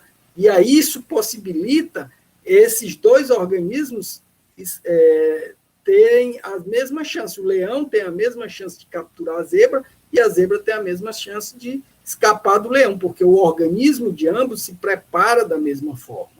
Né? Aquele que for mais apto ganha a guerra, né? Como na comparação que eu falei para vocês. Então, vejam que quem comanda essas reações de estímulo são os neurotransmissores. Eu falei que os neurotransmissores no sistema nervoso autônomo simpático são a noradrenalina e a adrenalina. Vejam que essas substâncias, elas atuam sobre diferentes receptores, estimulando os efeitos biológicos. Então, aqui, na célula cardíaca, vai aumentar por receptores beta-1, aumento da frequência cardíaca e aumento da pressão sanguínea, né? A pressão arterial aumenta. Né? O vasoconstrição periférica. Então, aqui, a vasoconstrição periférica é que o sangue que vai para a periferia, que para a pele, por exemplo, ele diminui. Né? E diminuindo, sobra mais sangue para ir para os músculos. Né? Então, há uma derivação do sangue que ia para a pele, agora vai para o músculo, porque o músculo vai demandar muito mais energia, tanto na zebra como no leão. Né? O aumento dos ácidos graxos, a dilatação brônquica e coronariana, ou seja, as veias e artérias do coração dilatam, né? E a árvore brônquica, né? Que é aquela árvore que é responsável pelo trato respiratório, também dilata, para que o organismo consiga captar mais oxigênio. Então, esses efeitos aqui, eles são feitos no pulmão e no coração, basicamente. Também há efeito no fígado, né, para liberação de glicogênio, quebra de glicogênio em glicose, né, que é feito basicamente no fígado. Mas vejam que os principais órgãos envolvidos aqui pela atuação do sistema nervoso simpático é o coração e o pulmão. O coração vai aumentar a frequência, aumentar a pressão, né, a vasodilatação periférica, a contração coronariana e a contração bronquial, né, a dilatação dos brônquios. né, na verdade, que está acontecendo no pulmão. Os brônquios dilatam para que mais oxigênio seja captado e as trocas gasosas se tornem mais efetivas, uma vez que os dois organismos vão estar necessitando de oxigênio em grande quantidade, para que o músculo trabalhe efetivamente, o leão consiga correr e pegar a zebra, ou a zebra consiga escapar da investidura do leão, certo? Então, isso é basicamente o que ocorre no organismo de uma forma geral, né? O coração e o pulmão sendo ativados, mas não só essas estruturas são ativadas. Eu dei o exemplo aqui em relação ao coração e o pulmão. Agora vejam o exemplo da mesma atuação desse sistema no sistema nervoso autônomo glandular, simpático e parasimpático. Então, aqui ó, é a foto de um indivíduo, aqui no caso um ser humano, né, como exemplo, mas poderia ser o leão, a glândula salivar de uma zebra ou de um leão, né, agindo da mesma forma. Então, no caso do leão, quando ele vê a zebra, ele começa a salivar, ele saliva intensamente. Por que ele saliva intensamente? Porque ali é uma perspectiva de alimentação. Da mesma forma que quando nós visualizamos, está próximo do almoço, quando a gente visualiza um alimento, tá? Automaticamente você estimula a sua glândula salivar, né? Você sente o cheiro do alimento, você automaticamente estimula, fica com a expressão popular, né? A boca cheia d'água. O leão, quando ele vê a zebra, ele também tem essa mesma expectativa. Quem estimulou aqui, no caso do leão, foi o sistema nervoso autônomo parasimpático.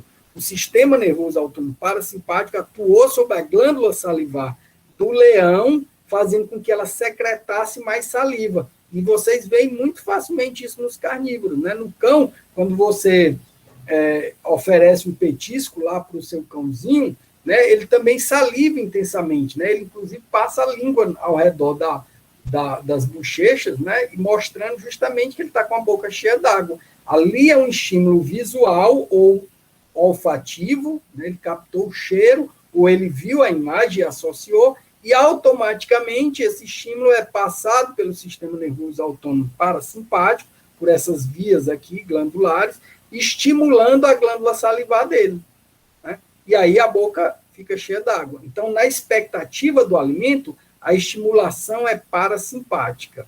Agora, no medo intenso, a estimulação é o contrário, né? Ela não é estimulada, ela é inibida. Então, o que é que acontece na glândula salivar da zebra ao visualizar o leão? Ela diminui a sua secreção. Né? Por que ela diminui a sua secreção? Porque aí, no caso da glândula salivar da zebra, o sistema nervoso autônomo simpático atua jogando adrenalina e noradrenalina nessas glândulas, e essa glândula vai diminuir a sua secreção. É a mesma coisa quando você, por exemplo, sente um medo intenso, né? Quem já foi lá para uma situação de estresse intenso, né, onde você teve que, na expectativa, na iminência, né, de um risco de vida, a boca seca, né? Você fica com a boca muito ressecada. Por quê? Porque houve uma descarga noradrenérgica e a adrenalina se ligou a receptores da glândula salivar, receptores adrenérgicos, e, consequentemente, esses receptores adrenérgicos inibiram a secreção salivar. Então, durante a situação de medo intenso, essa glândula ela é inibida pelo sistema nervoso simpático. E na situação onde ela tem uma necessidade de ser estimulada, o parasimpático estimula. Então, quando a zebra estiver pastando, estiver se alimentando, efetivamente ela vai estar realizando a função, né, parasimpática, que é a função de estimulação da glândula salivar, e ela vai estar salivando intensamente. Agora, quando ela estiver na expectativa de ser predada, né, quem vai estar atuando sobre a glândula salivar é o sistema nervoso autônomo simpático da zebra, inibindo a secreção salivar. Né? Mas no coração, no pulmão, essas situações são idênticas, tanto na zebra quanto no leão. Né? Então, isso é o que caracteriza o sistema de luta ou fuga. E aqui, para a gente finalizar, né, vamos ver essa ação desse sistema nervoso autônomo simpático e parasimpático no coração. Então, veja que o coração, músculo cardíaco, e você tem uma inervação simpática em preto aqui, ó, e uma inervação parasimpática em vermelho aqui, ó. Esses neurônios em vermelho. Isso aqui, na verdade, são neurônios. Neurônios nós chamamos do tipo pós-ganglionar, né? Porque esses neurônios estão saindo dos gânglios e estão inervando o órgão-alvo. O órgão-alvo aqui é o coração, né? Então, os neurônios pós-ganglionares do sistema nervoso autônomo simpático no coração, eles secretam, que são esses pretinhos aqui, ó, eles secretam o neurotransmissor chamado de adrenalina e noradrenalina. Esses neurônios, ao se ligar nessas células aqui específicas, vão estimular o coração a bater mais rápido, tanto a bater mais rápido quanto manter uma força de contração maior. E em vermelho aqui, ó, a gente tem os neurônios que compõem o sistema nervoso autônomo parasimpático do coração. Então, o parasimpático no coração, ele promove um efeito inverso ao simpático, ele diminui a frequência cardíaca. Então, vejam que o coração é um órgão que recebe uma inervação simpática e parasimpática. Então, naquela situação que eu falei de luta ou fuga intensa, o coração, ele aumenta a frequência cardíaca, porque o sistema nervoso autônomo simpático secreta adrenalina e noradrenalina. E essa substância também vem pela corrente sanguínea. E aí esse efeito é rápido, é automático no coração. Então, quando você tem um medo intenso, o coração começa a bater mais rápido. Quando aquele medo dissipa-se, né, o coração começa a bater mais lentamente. Por quê? O nervo vago, que faz parte do sistema nervoso autônomo parasimpático, agora está secretando acetilcolina e está fazendo um efeito inverso ao que fez a adrenalina e a noradrenalina, diminuindo o batimento cardíaco.